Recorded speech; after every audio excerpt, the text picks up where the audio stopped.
Okay, now the coup you find together about the trivalence sound of Shibia. Trivalence and later about the account in the gay. Account in the gay, transitional time, the senior, the pantry there, one of the pantry at the Pago, the Viva, the Pago credit amount. The area account here, both literally Mawa, the assess expenditure, the bit that's what I see, and capital liability revenue is credits. Nature ရှိရပေါ့နော်။ Okay အဲ့ဒီလိုမျိုးနဲ့ကျွန်တော်တို့ save နဲ့တွန်းလိုက်တဲ့ခါမှာဒီလိုပုံစံလေးရလာတယ်ပေါ့နော်။အဲဒီလိုပုံစံလေးရလာတယ်။ဒီဘက်မှာ item နဲ့ save account တွေပေါ့နော်။ account လေးတွေပါမယ်။အဲ account တွေမှာခုနကပြောတဲ့ access to expenditure တို့က debit balance တွေပေါ့နော်။ဒီ capital liability revenue တွေကတော့ credit balance တွေပေါ့။အဲ့ဒါ debit balance တွေက debit column မှာကျွန်တော်ရေးမယ်။ try balance မှာကျွန်တော် column 3ခုရှိလိမ့်မယ်ပေါ့။ဒီခုမှာ item တော့ particular တော့ description ပေါ့နော်။ account name တွေပါမယ်။ဒါတခုမှ debit column နဲ့ credit column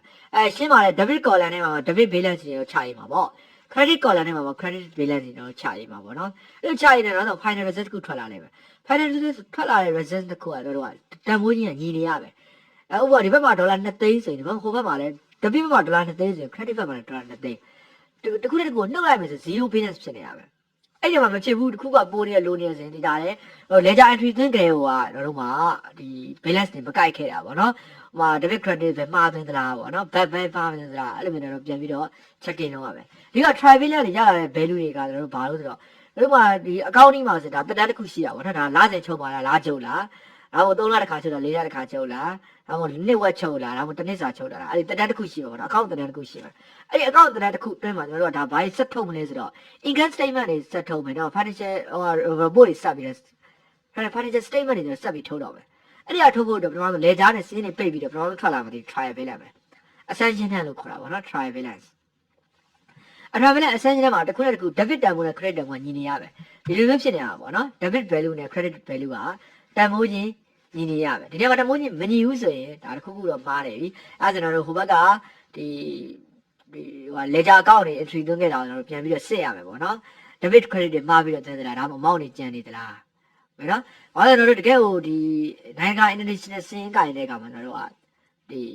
double entry စနစ်ကိုအဓိကသုံးတယ်ပေါ့နော်။ account transaction တစ်ခုဖြစ်တိုင်းမှာမြင်တဲ့ account တစ်ခုရှိတယ်။အဲ့ account တစ်ခုကတစ်ဖက်က debit မှာသွင်းနောက်တစ်ဖက်ကတို့ credit မှာသွင်းရတယ်။အဲ့ဒီတန်ဖိုးတွေအားလုံးဒီ trial balance မှာတို့ရွှေ့လိုက်ရမယ်။ရွှေ့လာတဲ့အခါမှာ